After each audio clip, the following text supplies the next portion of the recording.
Hello, everyone, and welcome to the season retrospective of season 24. I am your host of the season, V, that probably has been here for far too long.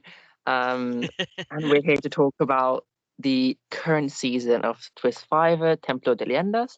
But obviously, I cannot be talking about this alone, so I'm here joined by my incredible co-host, a legend of the game and winner of Season 8 All-Stars, Kaiden. How are you, Kaiden?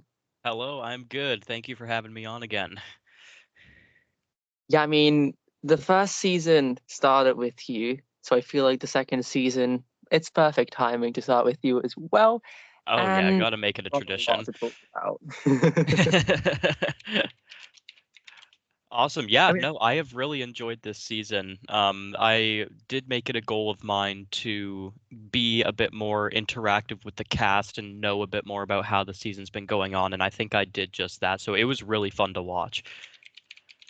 yeah, I mean, this season had been in the works for a while, which we'll get into a bit later on. And from early on, we were struggling even getting a cast together because there were so many great applications um and we were all very excited with how things were going to happen. And I wouldn't say there was really a single dud when it comes to the tribals. I think everyone kind of went crazy at times. Oh, Um, 100%. I don't like even from the first boot all the way to the end. Like everybody was just putting their heart and soul into the game. Like Ricky Owens' first boot was very chaotic during the season. Even Panny was a wild card, but he still made for great entertainment. And then of course the entire merge, just rivalries after rivalries and split votes after split votes. It was just absolutely crazy. yeah, and even early on, we have the noisy tribal that literally has a 3-2-1 split. We have the What mech a vote. tribal that is a 3-2-2 vote before the steel vote happens. And like the downfall of Vince is also just insane. And of all players, Beck winning the Temple of the Lost Ones was also not expected at all. And like this season had so many very pleasant surprises. And I think both of us can say that this is probably the best New Era season so far. Absolutely. Just from the cast and from the simple twists, but very effective twists at that. It was just an absolutely amazing season to watch, and I can't wait to see where this goes in the future. Yeah, I fully agree as well. Because like obviously were on a hiatus for a while, and season 23 was a really good start to get things rolling again.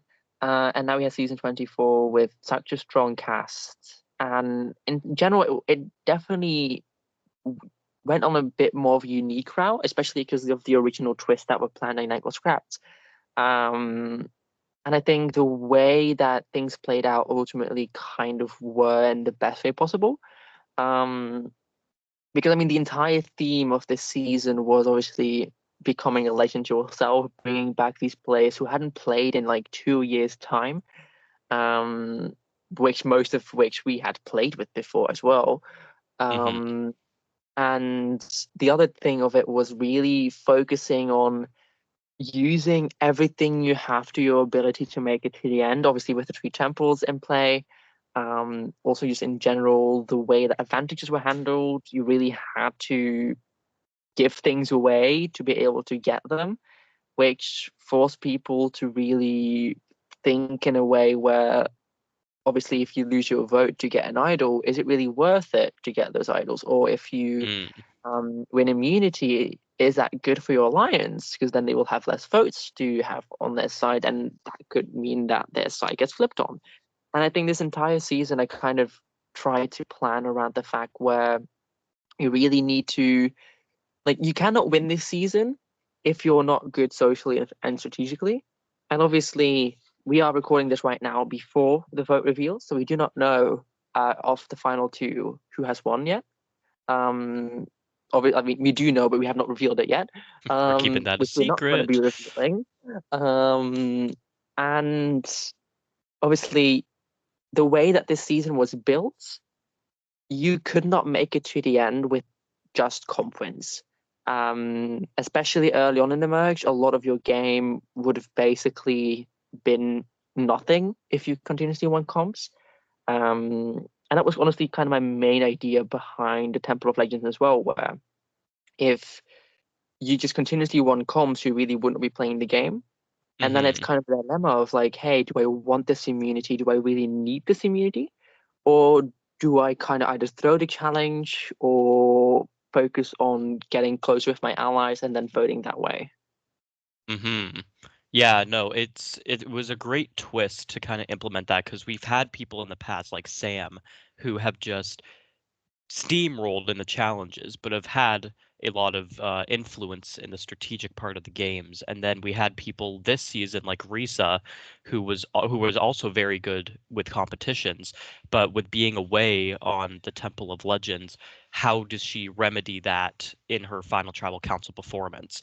And we can't reveal if that was successful or not, but it was one of those things that she kind of had to navigate when she explained her game. Yeah, exactly. And I think it's very visible early on as well what kind of impact the Temple of Legends had on the game.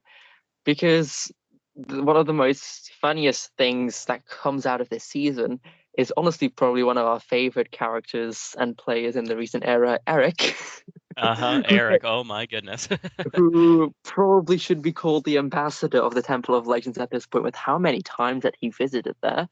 Hmm. Um, which I do think looking back, we probably should have made it that you can't go twice in a row. But the reason that you could is due to how the twist originated. For those who do not know, Survivor is based on a European show called Expedition Robinson, where a lot of European countries have that instead of Survivor. Hmm. And the most recent season in Belgium, which was at this point already like 7 years ago at this point, um, had a twist called Winner's Island, where if you won immunity, you got exiled from the game. You went to a completely separate island. You had a bed. You had a bit more food, but you did not go to tribal. You had no idea who got voted out, what happened, um, until the next person that won immunity would also go to the temple of like the Winners Island. Um, and then they would have a duel where the person who wins that duel stays at that island, and the loser goes to tribal, not knowing what has happened. Now, this brought a lot of complications of the fact where one person completely lied to the person on that winner's island about who got voted out, that being their number one ally. Um, then they lost that duel, forcing them to then immediately see that they lied. And it was immediately, of course, a lot of drama. But it also kind of forced people to really think on like how they play the game, because if you can't vote, that also means you can't play the game. Mm. Um, and that season it was Belgium versus Netherlands, meaning it already kind of had a country war aspect of it, where the Netherlands people very much went against the Belgians and vice versa, um, which caused a lot of division on that fact. But then there's also another twist where at Final Three, um, there had to be one Belgian and one Dutch person, meaning at the end game, the Dutch people had to implode on themselves. Same thing with the Belgians because they couldn't take each other all to the end. Um, Hmm. so that Winners Island twist, I've just found it very interesting, and I really wanted to try it out for a while now here, um, because the previous iteration of 24 that I planned also had it, but just of course differently named, which I'm going to get into a bit later as well. And I think in general it was a fun twist. It could have been balanced a bit better, I think, with the challenges inside. But I think in the future, if it's rebalanced, it definitely could be used again. Hmm. Yeah, no, that was a really good twist this season, and obviously it could be seen as something that could return in the future because it's very um, it's a very good twist to be used in the future. I forgot the word for it, but you know what I mean. I mean, it's very much like it basically is like an upgraded Exile Island, where with Exile Island, you literally just got sent there, likely due to losing the challenge, first of all. Um, and then you got nothing to do besides maybe having a chance of fighting an idol like in the real show. Mm, While here, there's always that kind of extra strategy to it of like, who do we send in the pre-merge, and then do I go for it by winning the challenge? And everyone knew at one point there are advantages possible to be gotten there. hmm. Um, And that also kind of made into the dilemma of like, hey, who has it? Did they go for the advantage? Did they not go for it? Um, which caused, of course, a lot of distrust, especially early on, because they all thought Eric had something when he never did. Yeah. um, I think through that, it just had a lot of impact on the game, in my opinion, in a positive way, but I definitely can see how it could have been frustrating for the players as well. hmm Now, I think kind of let's go over the players in the pre-match so far. Ricky was a personality. I think that's the easiest way to say it. Absolutely. There were some kind of, you know, controversies around casting him, but not for any of our reasons. But he did a very good application and That's very wanted to true. come in and be chaotic, and that's exactly what he did, which rubbed people the wrong way, unfortunately, because he would have been amazing content later on. Um, but yeah, he tried to take power early on. People didn't like that. He got voted out, and then when he met his opponent on the Temple of the Lost Ones, he didn't want to do it, and he ended up quitting, which is very unfortunate because I think if Ricky returned to the game, he could have caused mayhem. Yeah, and honestly, like he has been a two-time player in Twisted Challenge as well. So I kind of knew he is very much a personality and he can be like he isn't like new to getting into fights. Um, but I honestly did think that he actually stood a pretty good chance of doing well this season because from like the applications, we kind of knew that there were multiple players that very much were going to be chaotic. hmm And Ricky wasn't originally the target even because it was Eric due to inactivity. And sadly, the other tribe noticed that inactivity, um, sending him to the temple, which basically doomed Ricky's game. But I also honestly think that Ricky stood a pretty good chance at making it back into the game and winning those duels due to his experience in challenges through Twisted Challenge and other orgs. So it definitely is like a big what if like Ricky returned and made it to that merged phase of the game because I don't think he would have been a priority to get out. Yeah, exactly. Because, well, you never know what could have happened. Maybe all of the Aguilas would have banded against him, but you never know what happens later in the merge because he was the first boot.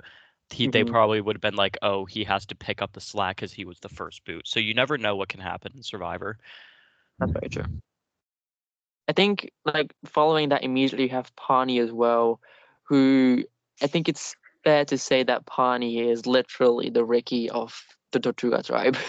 Panny, I have known for many years. He played in my org that I had a long time ago, that has since died.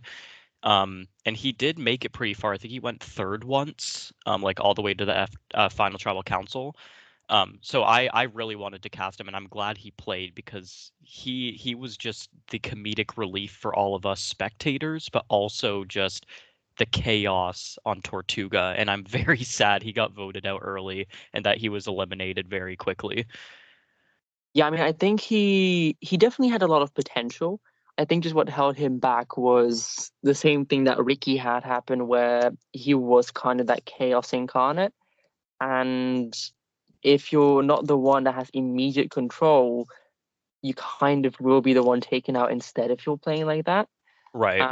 Um, and I think that tribe already had like such concrete power structures built, where he tried to build his own but I think just a little bit too late and too quick at the same time. I think hmm he tried to build too big of alliances that kind of screwed him over in that fact. Um, where I think he honestly, on a return, he could definitely play better. I think so. I think if he learned from his mistakes, he could make a deep run and maybe even be like a middle of the merge boot because he's a player that likes to bake big moves. So I feel like he would be taken out for being a threat.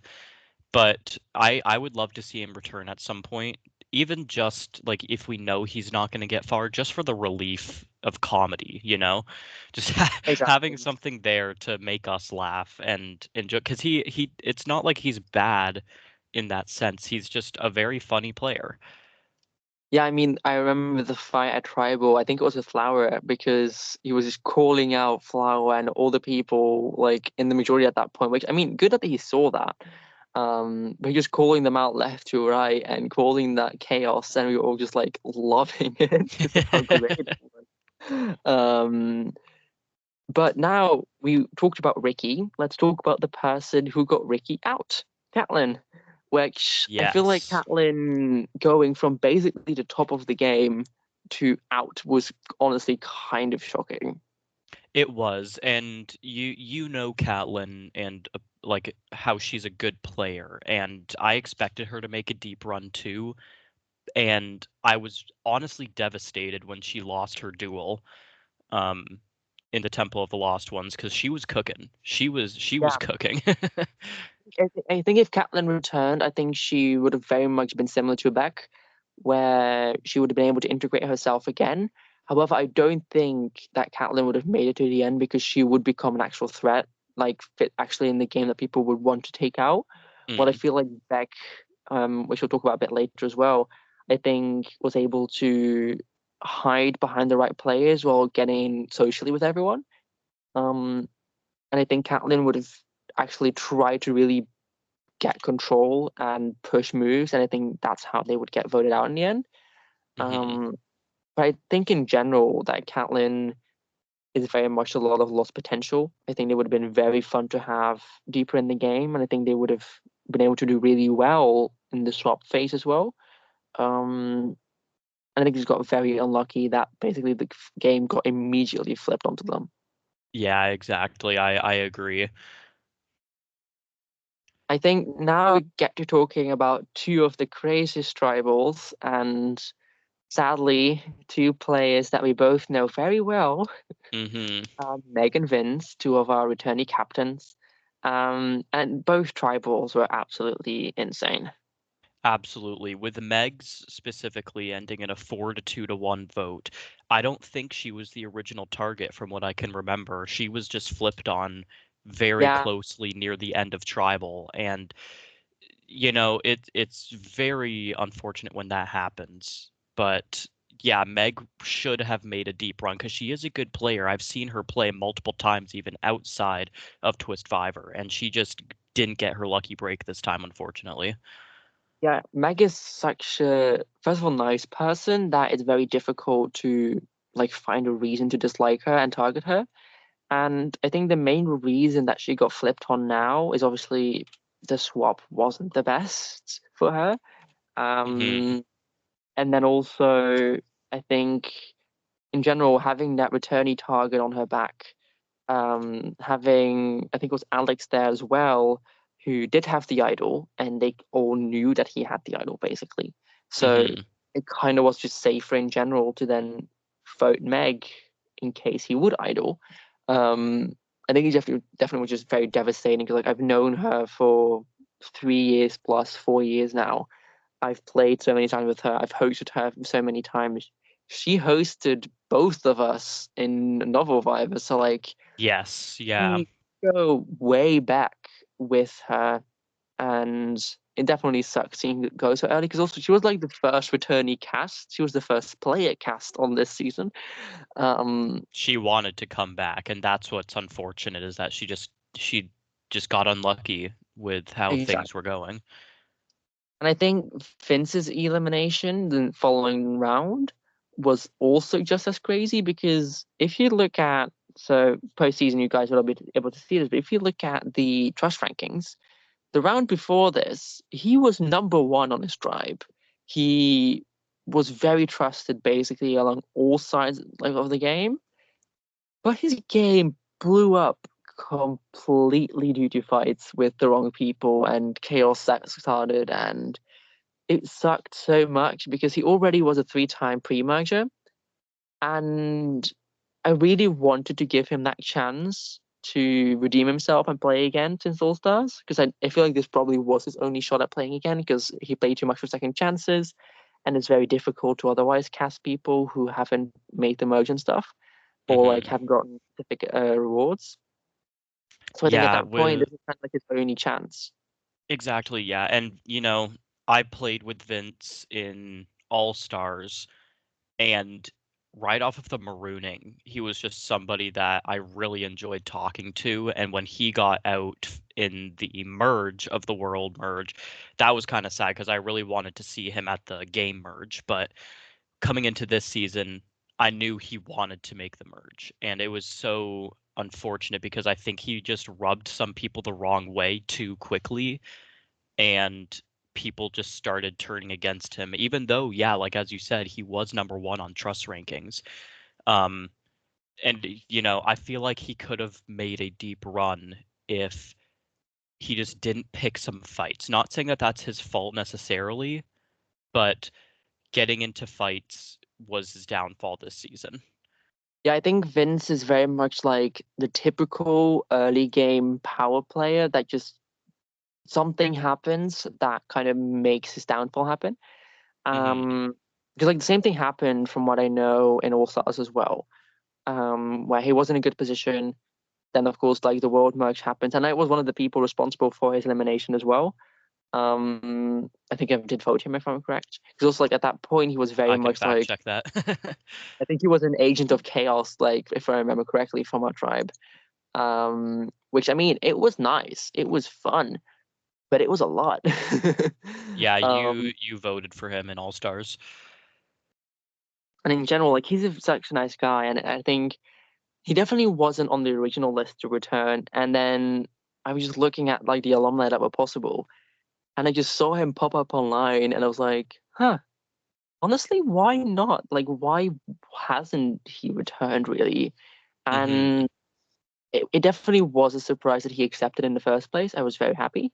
And then seeing him go out the way he did just sucked.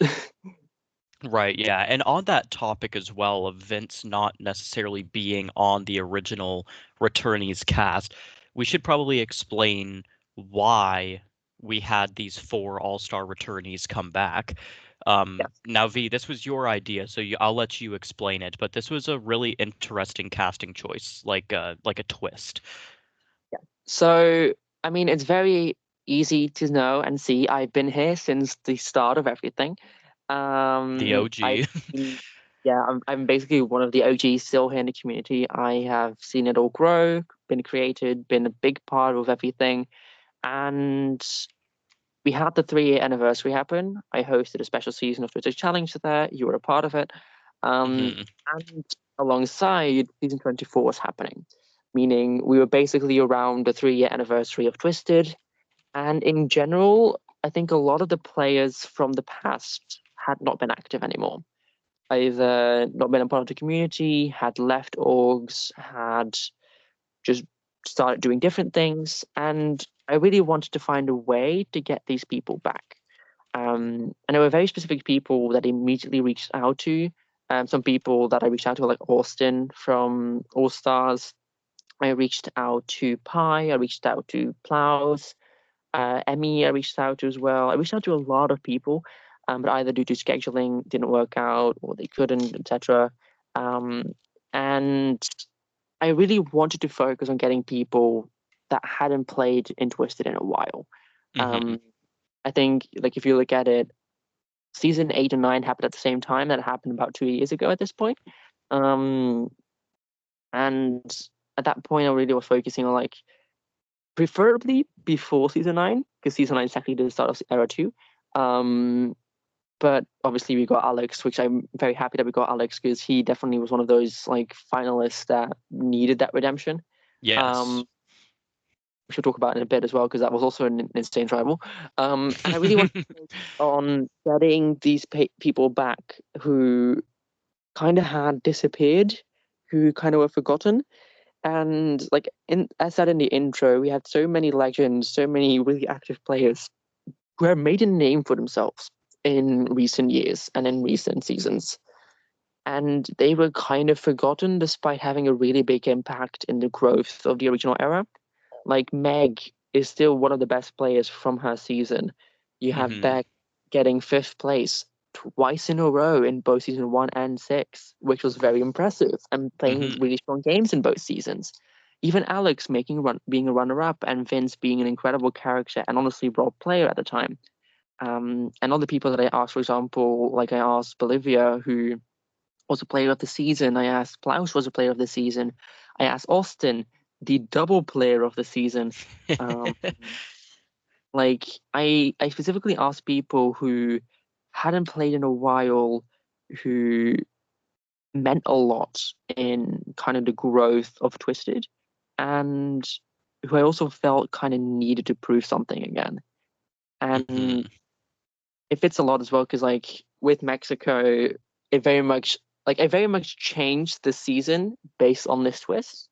Um, because originally, this was not at all what the season was going to be.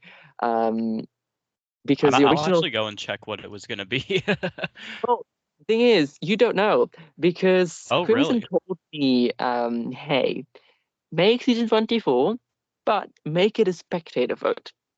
So I had prepped Ah. three separate seasons, three separate twists, all with Breezy. And it was meant to be a winter season, so every season like that I made was all ice, snowy themed. Um, and it was going to be a spectator vote. But because of the hiatus and everything being pushed back, I was just like, you know what? I'm not feeling this. I don't think this is going to go well. So I just DM'd Crimson being like, hey, I'd rather do this. I'm doing this. And are you good with me getting returnees? And he was like, yeah, go for it, do it. And I'm very happy with my decision.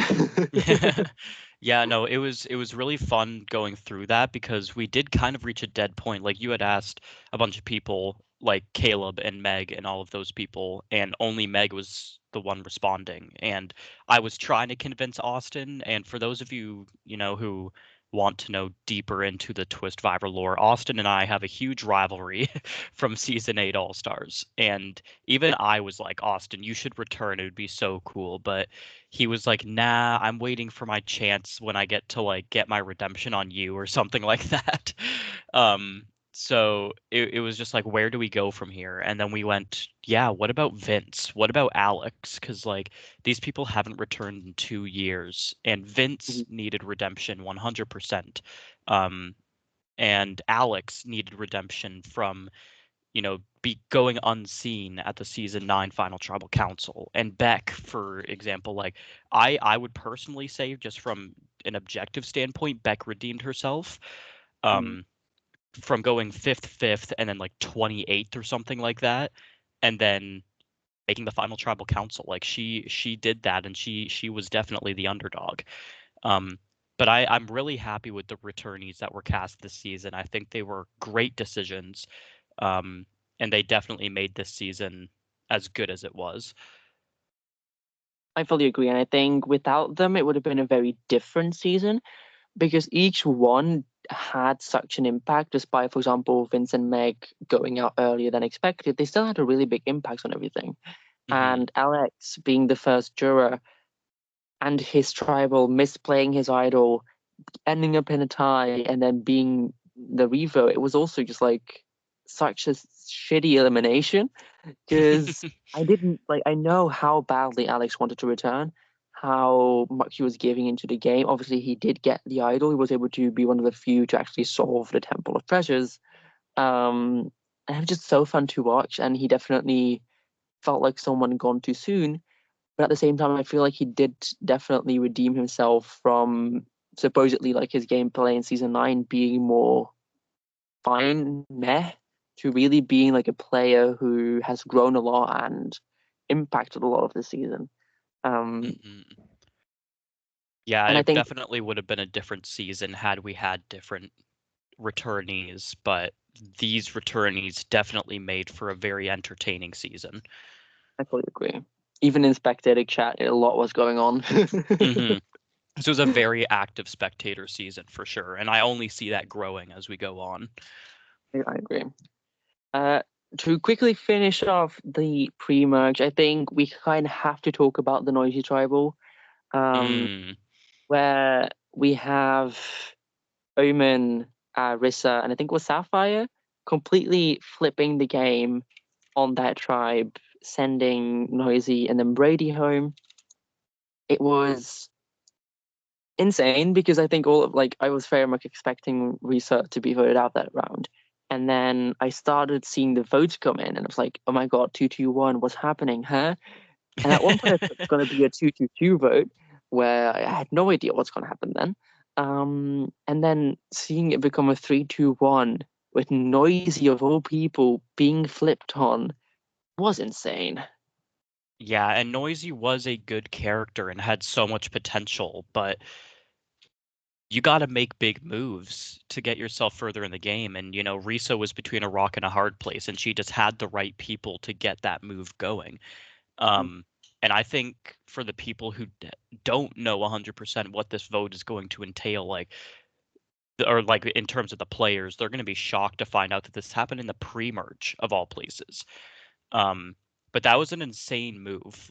Sapphire, Omen, and Risa. Like Omen, we'll talk about a bit later when we get to him, but Omen was just a great strategical force until his vote out. And seeing that was just so cool. And I remember like my jaw dropped when I saw all the votes came in. Yeah, because like that round, I mean, obviously we are both very biased towards Sapphire and Risa. I love Sapphire, you love Risa, like they are our girls. Um, so in a way, I was very much rooting for them to be safe. And then seeing that split vote happen and risking like for an idol perhaps, and then Risa and Sapphire and Omen using that to their advantage to completely flip the game was insane. And I think it's definitely up there for being one of the most shocking tribals, one of the best tribals in the new era, and honestly up there to be one of the best tribals of this season. And it happened so early on, which is very impressive. It just goes to show that like the casting quality of recent seasons has just been so great. Um, and I really hope that that continues because Twistvivor is only getting better as we keep going. Yeah. I agree. Uh, Honorable mentions as well to Brady and JD. Like JD's tribal was just so unfortunate, and he almost made it back in. I think he got, what was it, second or third in the redemption um yeah, challenge, and then Brady as well, like just before the merge. That was so unfortunate. I would have liked to see Brady make it farther because he was really entertaining in confessionals from my point of view. yeah. Brady got completely screwed over due to that blindside happening on Noisy, and then having the double tribal happen as well immediately afterwards before the merge happening. It definitely screwed him over. I think if the double tribal didn't happen, there very much is a way that Brady is able to sneak through to the merge. And I think if he makes merge, he probably does well. Hmm. I don't see him being like an immediately target number one. I don't see him being like in danger in that way. I feel like And Yeah, I feel like, Eric's personality he was kind of on borrowed time, so I don't think Brady would have gone that early. yeah, I think because like we also have some bigger players in Jake, in JMOS, in Flower and Calypso as well, like all bigger personalities. And I think Brady probably would have been able to kind of get back with their original people, and then also very much poison the cast against Sapphire, Risa, and Omen, where they would get targeted.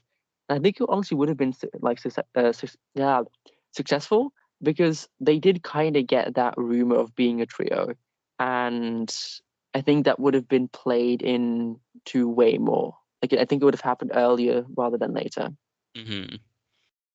Yeah, And like also, overall the pre-merge was just there were no dull moments. Like even yeah. with the unanimous boots, like those ones it kind of hurt to watch.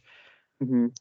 And before we talk about the jurors, we have to talk about our merge boot, Eric, the first ever Uh merge player to not make the jury. Um, but make the merge. yes, Eric.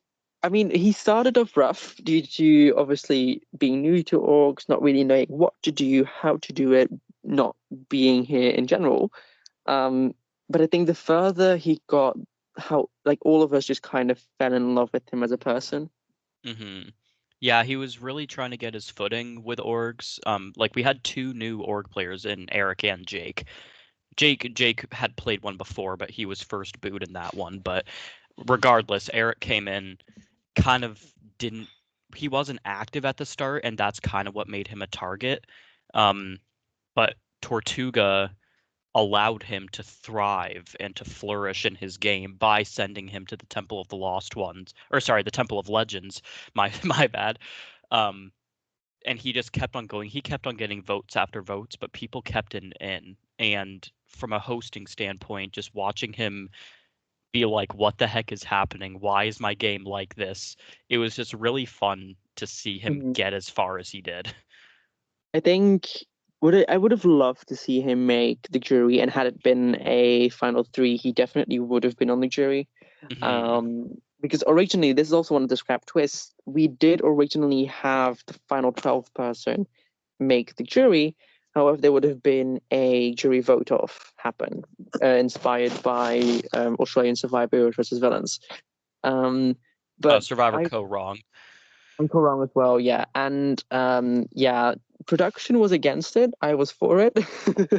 Yeah, like I would have been okay with it, but some people just don't like the twist, and it would have been kind of controversial. But at the same time, it's like, you know, that's just part of the game. We're Twistvivor. We twist things up. So, Yeah, I um, definitely think it's something that could happen in the future.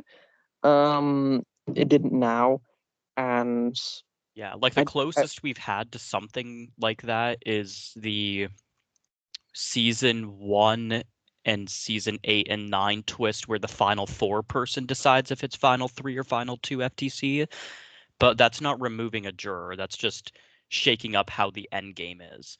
it's more so adding a juror, if anything. Exactly, adding a juror, but like that's like a positive way, in my opinion, to shake up the game. Whereas removing a juror, it can shake up the game a lot. Like we've seen it in Survivor Co. Wrong. I'm not going to spoil anything for those who don't know, but it did kind of shake up the result, and it could have shaken it up here, but you never know what could have happened, and some people might have just gotten mad at that twist. Mhm. I definitely think it would have been very controversial when it comes to anything that would have happened alongside it. Hmm. Um, but now we've kind of finished the pre-jurors.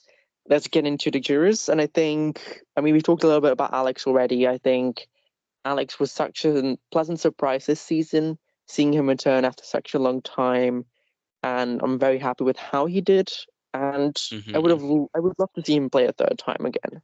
I would too. Like he's just such a calming presence. And it was just so unfortunate seeing him go at the start of the merge over other bigger personalities.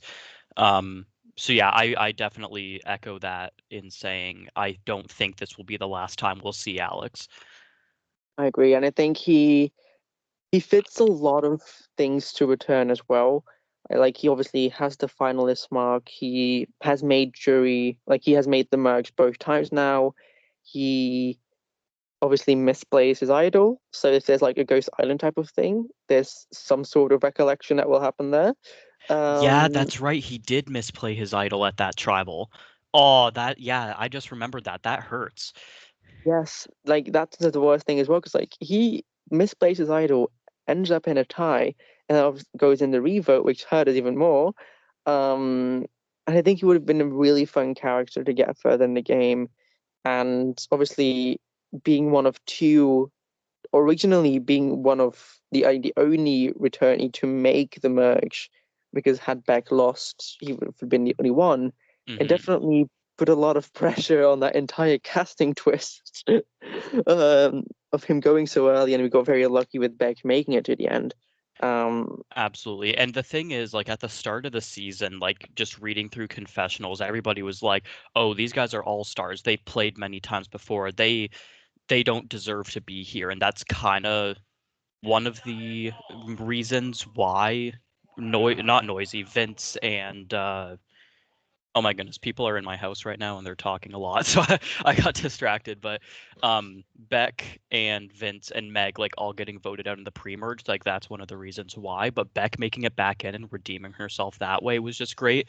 But Alex being the one who, once again being a calming presence on the cast, made his way through to the merge, and I don't think anybody necessarily saw him as a huge threat. Like he was just kind of voted out. Over this kind of weird split for an idol. exactly. And I think if you also then look at the following tribals, you immediately see there's like bigger characters going back to back to back. especially Um, with Jamos.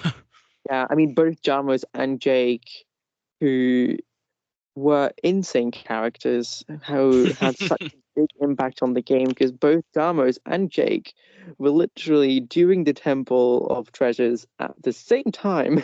Yeah, um, exactly. and Jake immediately knew that Jamos got it, um, which also caused a lot of tension there as well. Hmm. And seeing Jamos go that second tribal and then having the double tribal follow immediately afterwards, it it changed a lot in how the merge would go. I, Jamos is such a chaotic character, and I'm not a player to get chaotic. Like when I play orgs, I'm strategic, but I don't cause chaos unless the chaos is against me, you know? But Mm. and which is why like when it comes to chaotic players, I don't really like them sometimes. I'm like, "Oh, they're going to flame out." But Jamos was just such a funny chaotic person. Like it was so funny watching him and Flower fight in the main chats, and like Yeah, I have screenshots of their fights, and I just cackle every time I read them because they were going at each other, but Jamos's comebacks, while sometimes nasty, were really entertaining. they were And I'm always like, very comedically hinted for those who were not in the fights themselves. exactly. It was so funny. Like I would be sitting on break at work, reading through the chats, and I would start laughing out loud because it was just so funny to watch. But, you know, chaos only gets you so far, and that's just what happened to Jamos. Yeah, and I think he definitely is a player who, on a return, could redeem himself in that fact. But I think he will always kind of be that agent of chaos in a way.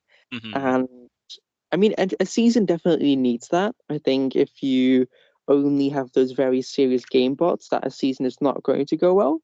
And I It's think you not going to kind of be entertaining. Like you need to have some people for the entertainment factor. yeah, and I think even then, those entertaining players can play very strong games as well. And I think he Hmm. definitely was doing that. I think his fighting and his chaos just caught up to him. Absolutely, yeah. With the way that the season just went, I think that that was the right time for Jamos to go. But from the entertainment aspect, it would have been so funny to see him get further. Mm.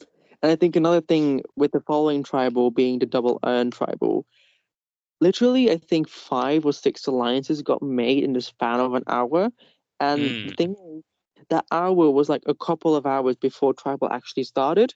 Um, like nearly every vote got sent in last second, yeah, meaning I did not know what was happening until tribal basically started, especially because there were idols in play, there were extra votes in play, and I mean, I really expected Jake to idol, I but did then he too. didn't. That hurt because I liked Jake throughout this entire season. Like he wanted to prove himself as a good player, and I think he did for the most part. But as a newer org player like Eric, he got big move-itis and started being confrontational and all that kind of stuff. And that rubbed people the wrong way. And I think if he played as idol, he could have. I don't think his time would have lasted any longer, but I think he could have made a lot more of an impact on the season, like in the late Like, game. I think he probably goes final six, final five-ish instead, Hmm. because if I'm correct, Sapphire was the split vote, meaning Sapphire goes, and Yeah, it was because Sapphire, and then of that, you Elmo kind was the of one in have Elmon's. yeah, and because of that, you kind of have Flower, Elmore, and Calypso becoming target number one as a trio. So I feel like Peter and Rissa and Beck probably would have looked at that side of things instead of just voting Jake out immediately. Now, obviously, we can't really know, and Jake is a huge personality, and he probably would have fought with those people and then got himself voted out. But I think it would have made for a very dynamic final seven votes. Absolutely. Yeah, it was such a heartbreaking tribal because you had two big personalities in Omen and Jake go out at the same time. But this season was full of big personalities, so it's not like after this, the season got immediately boring. Like there were no dud moments in the season, and the next especially the vote following few rounds. showed exactly that, especially with the next couple of tribals and the moves that were made. Yeah, I mean, I've known Sapphire for a while now. I'm very happy to get them kind of back into the orc race, and Sapphire going a final seven with 3 votes against her, with only 5 votes being cast, was absolutely horrible. Mm-hmm. Like, because of 2 lost votes, one being Bex from the temple, and I think the other was Beck Flower. went to exile as well. Yeah. And two people had lost their votes. I think it was Rissa and someone else. And Um, yeah, why did I enter the voting chart editing thing? I'm literally on it and I pressed the space bar and it was like, you want to edit it now? No, I don't want to actually. and the thing Um, is, Elmo uses an extra vote, meaning it would have tied 2-2 between Elmo and Sapphire. And mhm. Rissa had the ability to save Sapphire by using, I think it was their steal vote, and just that slight misplay got their number one ally basically sent out, which absolutely sucked. Yeah, exactly. And yeah, like just looking through this entire voting chart, just seeing all the split votes and the one vote differences is crazy. But yeah, like that was such a weird tribal with all the people not being able to vote and an extra vote being in play. Like I remember reading through the comps during that entire thing and just being so amazed by the intricate details of the strategy and how everything was pulled off there. And like I know Sapphire from Twisted Challenge and she's really nice and it was sad to see her go, but that entire tribal was just crazy to watch. Yeah, and I think it probably was her time to go. Um, she had played a really strong game, but just others were outplaying her in that fact. And I think also being attached to Rissa definitely hurt her because they were very much like a visible duo in the game. Hmm. Um, and Sapphire just was not pulling out those components like Rissa was. Um, so at that point, they just sent Sapphire out, and I think this also very much showed the like split tribe with Calypso, Flower, and Elmo versus the rest.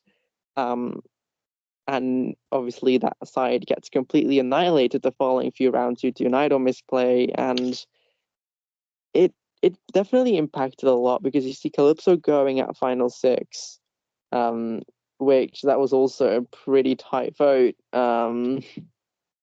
where it was also a 3-2 vote. And then you have the Elmo vote being really the first unanimous vote since the final 19. Yeah, um, exactly. like that also like the first unanimous vote since literally the second tribal in the game being With everyone one of being the able to final vote. tribals possible. Yeah, well, Calypso's vote was Risa's big break. Like she knew that she had to make a move and prove herself as a strategic player because she was emerging as a physical player and using the extra vote on Calypso to get her out to keep Peter in as a bigger threat was, you know, in the moment, it's like, why wouldn't you take out Peter because he's such a big personality and such a big player over Calypso? But keeping him in longer helped Risa's game for the long run. By keeping him in as an ally and also keeping him in as a bigger threat so that she didn't emerge as a threat if she lost immunity. Yeah, I agree because also like there was no way that Elmo, Flower, or Calypso were taking Risa to final two. I think even at that point, the only person who was Sapphire. So Risa kind of had to focus on how do I make it there, and probably knew that she had to win out, which she does, and she ties the record of all comp wins. Um, Which is crazy. Like if you're on the same level as Sam, you know you did well. exactly. And it sucked seeing Elmo go because he was devastated. He poured his heart into this season, and I mean, he definitely did get screwed by the double tribal, and a lot of things went against him. He But was he kept also going. screwed by the fact that the idol was not played on him at the right time. Like if the idol was just one tribal later, he would have been safe. And honestly, I think if he makes it to the end against Beck, I think he can win. Exactly. Yeah, like yeah, some things went against him, but both he and Beck have underdog stories. So you never know what could have happened in that instance because they would have had kind of similar games in that instance. But I think with them being so similar, Elmo staying in the game rather than Beck would have helped his case a bit more. I agree, and I also just like he definitely has Calypso's and Flowers votes locked, Hmm. and I think for sure they would vote for him. I think people like Sapphire and Risa, despite being on opposite sides, would definitely respect his game. And I think he definitely stood such a good chance at winning, despite not being the most appreciated in jury at that point.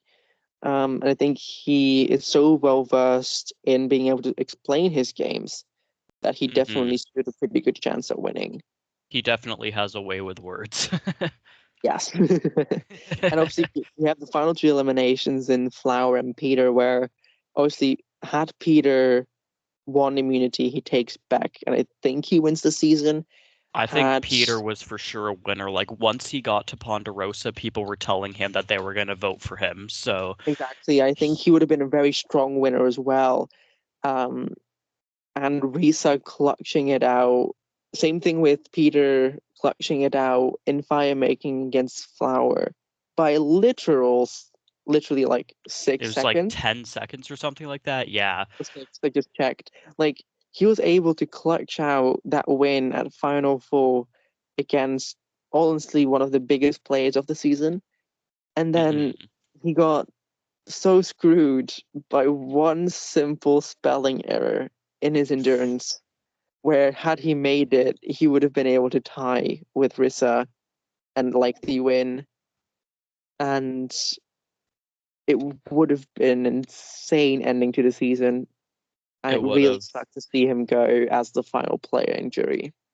Risa definitely clutched up and chose the right strategy for the final challenge, but I would have been really interested to see how Beck would have chosen um her vote at the final three because Becca's done this challenge before. She's a Mhm. veteran in the game and she has performed well, but she just chose the wrong method.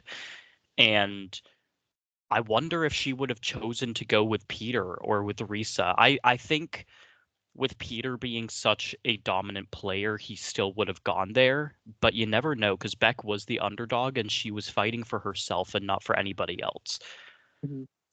I think this is like the perfect segue into talking about Beck, where Beck honestly is the biggest surprise in my opinion when it comes to the returnees. Because Hmm. season she told me that she was a bit more busy. She didn't know how much she could give, but she was really excited to return. She didn't expect it, obviously. Um, and I was very excited. She was my ride or die number one in both season one and season six second chances. So I was very happy to see her play again. And she's someone that's always going to mean a lot to me when it comes to Twisted. And so seeing her make it to the end after such a long time of playing, it just felt nice. And she had such a great underdog story as well that Hmm. if she wins tonight, I think it would be very deserved. I think she would be up there as one of the great winners of the new era. And 100%. I think she's like the perfect like link you could say to the real show with a Kenzie win. I think Kenzie also very much started out as like the underdog, didn't really know how she would do, and then was able to kind of face a lot of adversity, make it to the end, and win. And I think if Beck is able to get the votes tonight, I think it very much would be a similar thing. Um, Hmm. and in general, I think she played a very strong game despite being voted out. Exactly. Like she came in and she admitted that she wasn't really in the zone at the start of the game, but once she returned, she made question or connections quickly. And that's what helped her get so far. And people loved her. Her social game was great. Um, and that's how she got to the end. And yeah, like I played with her in Second Chances and All Stars, and she was just really fun to talk to.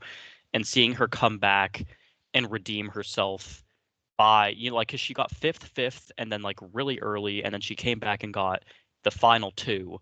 Like, absolutely amazing redemption work from her, and I think she would deserve it if she does win tonight. Like compared to all the other returning players who have made the final tribal council, like Smoop and JT and Oreo, and like there's so many others that don't come to my mind, but so many of them made it to the end, but they came up short because of a bigger threat or like personality or something like that. But Beck came into this against Risa, and both of them had deserving cases. Not saying that the other ones in previous seasons didn't, but Beck has had the best chance, I think, in recent memory of a returning player winning this game. Yeah, I think both have really great pros and at the same time cons as well, where there very much isn't like there's like very much an easy way to just like put a case for either of them to win. And I think it very much comes down to what the jury is going to be respecting gameplay wise. Will they look at story? Will they look at personal connection? Will they look at the strategy of the game? Will they respect research comp wins? And even then, Beck never did horrible at the challenges and also won a couple. Uh, Hmm. so it very much comes down to what will the jury respect. And I think this jury is very much split on how they are looking at the game. Exactly. Like there's a lot of bitter jurors, and that's just naturally going to happen. Like I don't like bitter juries, but a lot of the bigger personalities went out in the jury phase, and I think that's kind of a reason why it's so bitter is because there's not a huge personality at the end. But they are all definitely split because some of them are like looking at Reese's game and they're being like, wow, she won 6 individual immunities, ties the record. But did she make a move with that immunity that could have been like the deciding factor if she didn't have immunity? Then they're looking at Beck's game and they're being like, she's a returning player. She defied all the odds. She even made it back into the game after not being known as a comp threat, and she made personal connections. But same thing, did she make a move that solidifies herself as a deserving winner? And both of them deserve it. It just depends on how this jury is going to view. Um, it comes down to like how the jury thinks, um, or sorry, who the jury thinks is the better player. And yeah, like it's a very split vote, but either of them are deserving of the win 100%. Yeah, And I I agree. And don't think the jury understands the full context because me and you get the whole picture, right? We see the comps, we see the submissions, we see all the gameplay, the trust rankings, all of that. We see everything, and a lot of the jury doesn't. And they, can be bitter. They can say, I didn't think that you were a big player, whereas we can be like, well, they actually were a big player. So it's all really surprising in that aspect. But both of them, yeah, like we think that both of them were great players, despite what some of the jury members may say. Um, yeah, I mean, looking at the trust rankings from episode 13 onwards, Beck was always up there as being one of the most trusted people, having people put themselves as like number one, number two. Episode 15, Beck is literally number one in the trust rankings.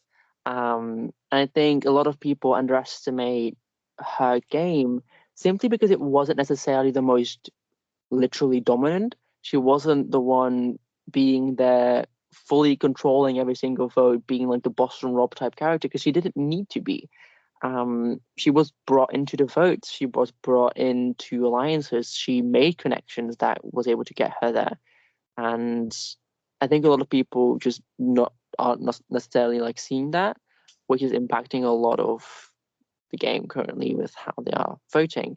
Um, and that's also a good way to like talk about resale, where I think a lot of people are kind of counting Risa out because of all of the competition wins, because they're like, well, if you didn't win them, you would have been voted out.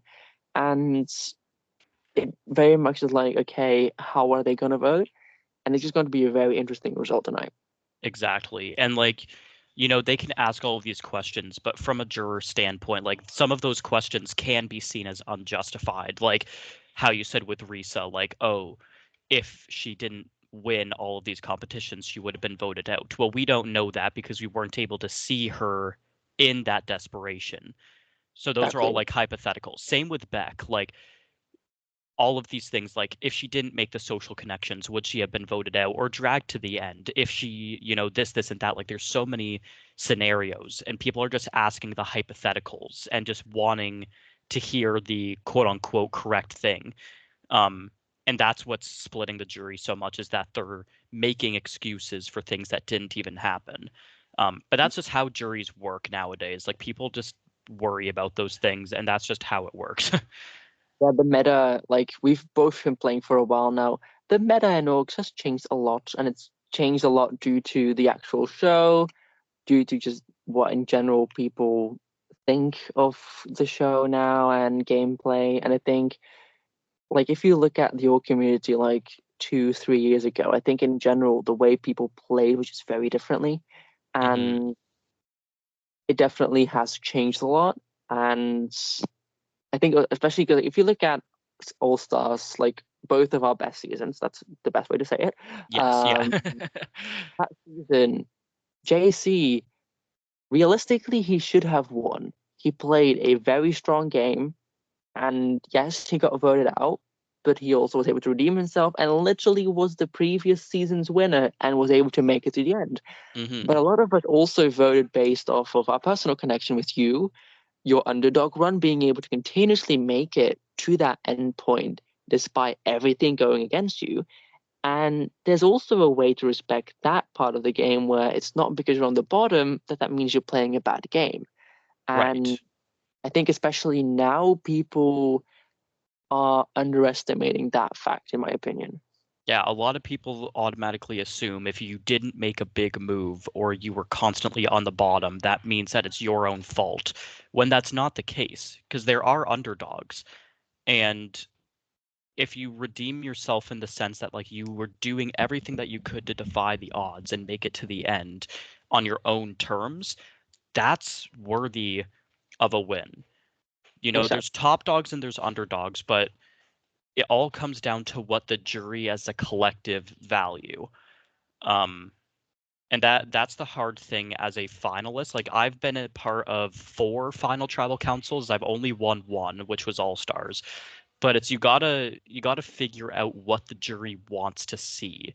It's really hard to see that because you can say this is what I did in my game, but the jury can be like, I don't want to see that. I want to see something else.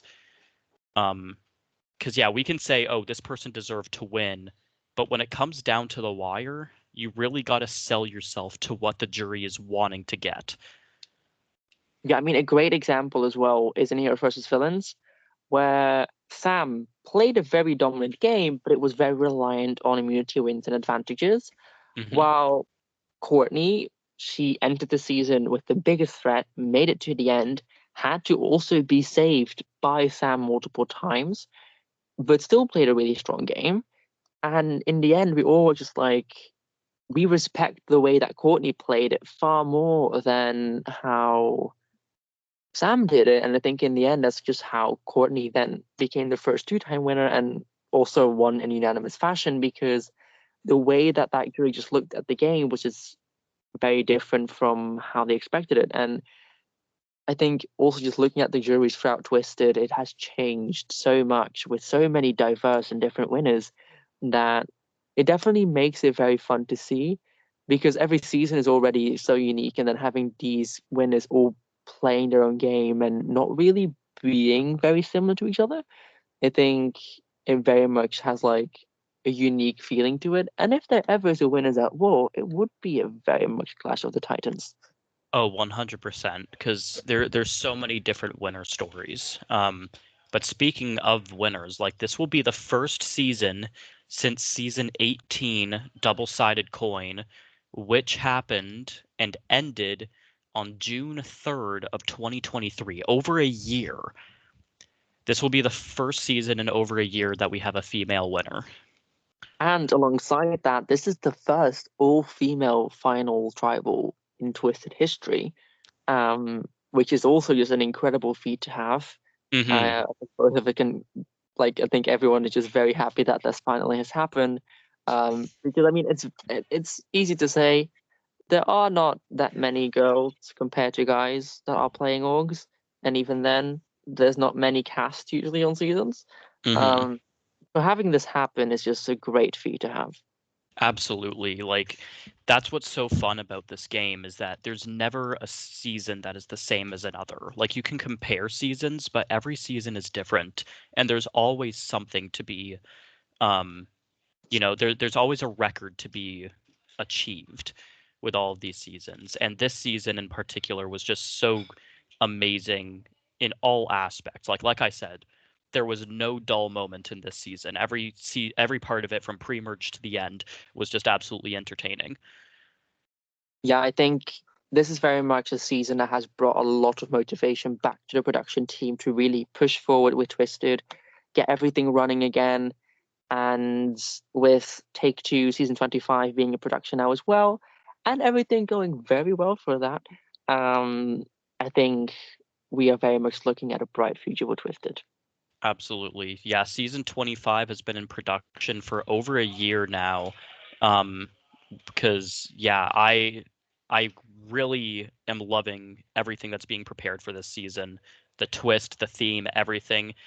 The cast, even with what we're deciding as of right now. We're a month away from hopefully one of the best seasons in Twistvivor history. And even with this season as well, going into next season and in the future seasons, just the quality of seasons and the time and effort that's being put into them is so much different and better than what we've seen in the past. Like, we've got graphics, we've got people on production who are doing things time and time again constantly. Um, We have season reveals and videos with voiceovers. in videos with voiceover, we got teasers and voice acting and all these different things. Like, Twistvivor is just growing, and V and I will hopefully, knock on wood, have an announcement at some point, hopefully in the near future. Um, we're really hoping for something big for Twisted. Yes, and it definitely will be coming soon. I can also say that season 26 production is happening, and it will be an all newbie season. So for those who are really interested in playing, you will have your shot very soon, after season 25. And Hmm. that really is going to be our priority as well, getting a lot of new people, because if you look at the history of Twisted, there aren't many seasons with no returnees.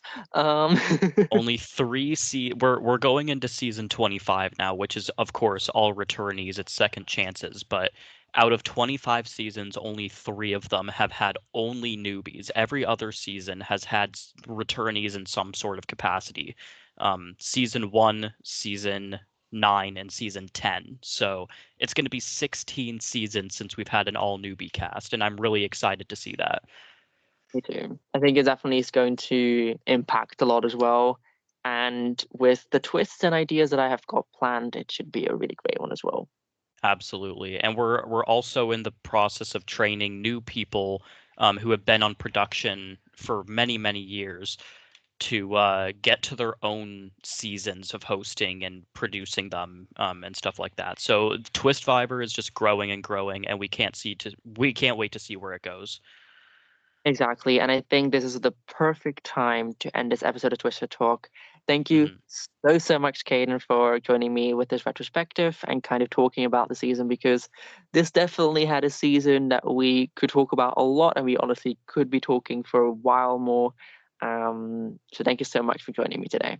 Thank you for having me again. It was really fun. Yeah, I mean, we are hopefully going to be able to continue doing these for future seasons. So definitely keep an eye out in a couple of months for the season 25 retrospective and other seasons. I'm going to be trying to do an interview with the winner of season 24 as well. We're going Which to is see how revealed that plays tonight out. at 5 p.m. EST. Yes. Though this episode will be posted afterwards. So for those who are listening to this, thank you so much for listening. Hope you have enjoyed kind of seeing a bit of a view into behind the scenes of Twisted, and we'll see you guys later. Bye.